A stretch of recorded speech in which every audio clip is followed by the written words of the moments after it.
So is it true that you saw hell?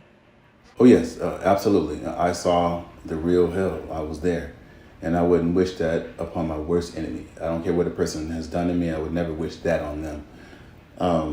But for me, the way it went is that I thought that I was having a heart attack, and I physically my spirit left my physical body, and I thought that I was going upward, but because thought I had done so much good in this lifetime and helped so many people and made so many decisions that were godly decisions, but as opposed to me going up, I went down, and I went literally into the center of the earth, and that's where hell is. Jesus even said that in the scriptures.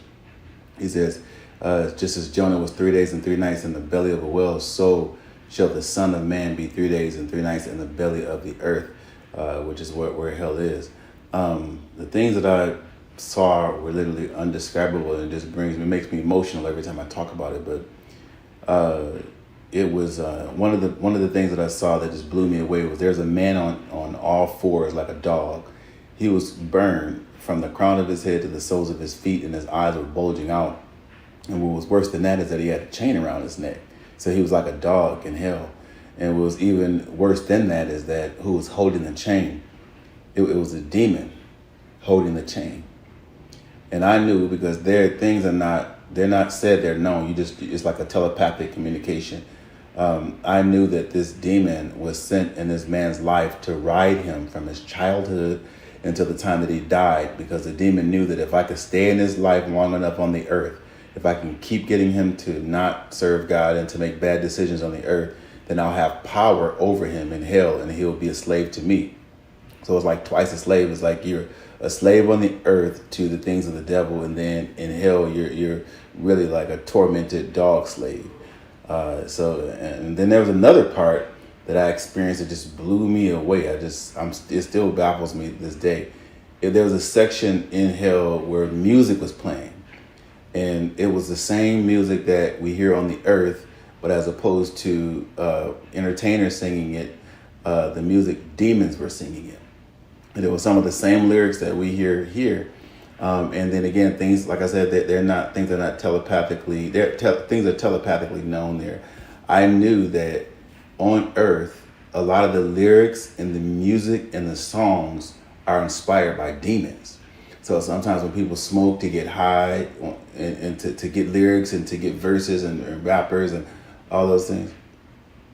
So in a lot of music, people actually smoke to get high, to get verses and to get bars and to be hot and to be fresh and to get that swag. But when they open themselves up to a false high, it's like illegal access into the spirit realm.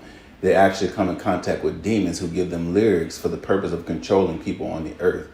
So here, music is for like to get over a breakup. Don't worry, be happy. I busted windows out your car, or under my umbrella, or whatever. Every lyric to every song is to torment you as to the fact that you didn't worship God through music when you were on the earth. So it's like, you had a chance to worship him in church and worship him at home and worship him through music, but you chose to worship Satan by repeating the lyrics that he inspired to come into the earth. So there's people there for that, because music is very controlling. And I was angry with God, because it's like, how did I do this much good and I'm actually in hell.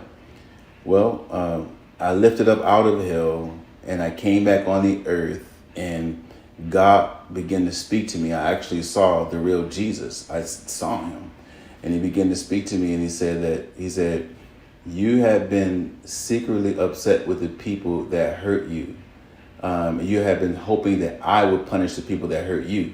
He said, these are not your people, these are my people.